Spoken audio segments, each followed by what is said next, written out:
नमस्कार, राष्ट्र टीवी देख रहे हैं आप और मैं हूं आपके साथ मुकेश कुमार। क्या आपने कभी गौर किया है कि जब दुनिया भर में तनाव का माहौल हो तो कच्चे तेल की कीमतें आसमान छू रही होती हैं और विदेशी निवेशक अपना पैसा निकाल रहे होते हैं, तब भी हमारा भारतीय शेयर बाजार हरे निशान पर कैसे टिका हुआ है। आज मंगलवार की सुबह बाजार बढ़त के साथ खुला, लेकिन कुछ ही पलों में सेंसेक्स और निफ्टी की चाल बदलने लगी। आखिर ये क्या संकेत है? क्या ये तेजी बरकरार रहेगी या फिर ये किसी बड़े तूफान से पहले की शांति है? आज हम इन्हीं सवालों की तह तक जाएंगे। कल जब बाजार नीचे की तरफ जा रहा था और चारों तरफ घबराहट थी, तब भी मैंने आपसे साफ तौर पर कहा था कि बाजार अब उठने वाला है। आज वही होता दिख रहा है। इसकी सबसे बड़ी वजह है भारत की शानदार कूटनीति। जिस तरह से भारत आज वैश्विक स्तर पर अपनी नीतियां बना रहा है, उससे विदेशी निवेशकों का भरोसा भारतीय बाजार पर पहले से कहीं ज़्यादा बढ़ा है।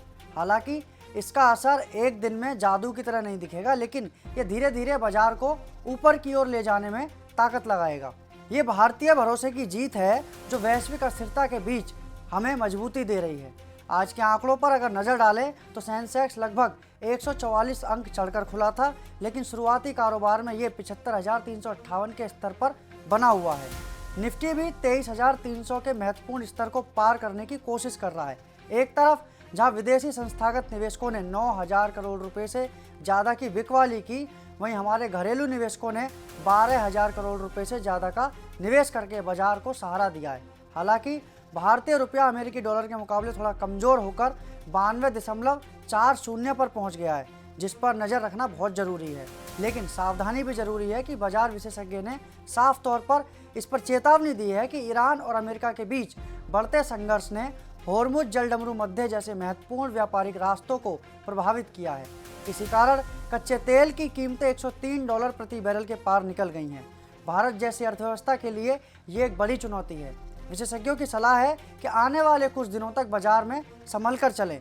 हालांकि सोने और चांदी की कीमतें मामूली रूप से गिरी हैं, लेकिन कच्चे तेल की अनिश्चितता बाजार का मूड किसी भी वक्त प्रभावित कर सकती है।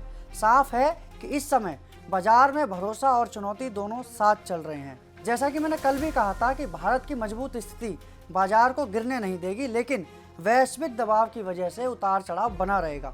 इन्वेस्टर्स के लिए मेरा सुझाव यही है कि इस समय केवल उतार चढ़ाव से ना डरें, बल्कि भारत की बढ़ती आर्थिक शक्ति पर भरोसा रखें, क्योंकि आने वाला अगला हफ्ता जो है वो बाजार की भूमिका में बहुत महत्वपूर्ण कदम निभाने वाला है। आपको क्या लगता है कि क्या हमारी कूटनीति कच्चे तेल के संकट को मात दे पाएगी? अपनी राय कमेंट बॉक्स में ज़रूर बताएं और ऐसे ही तमाम जानकारी के लिए देखते रहिए राष्ट्र टीवी। नमस्कार।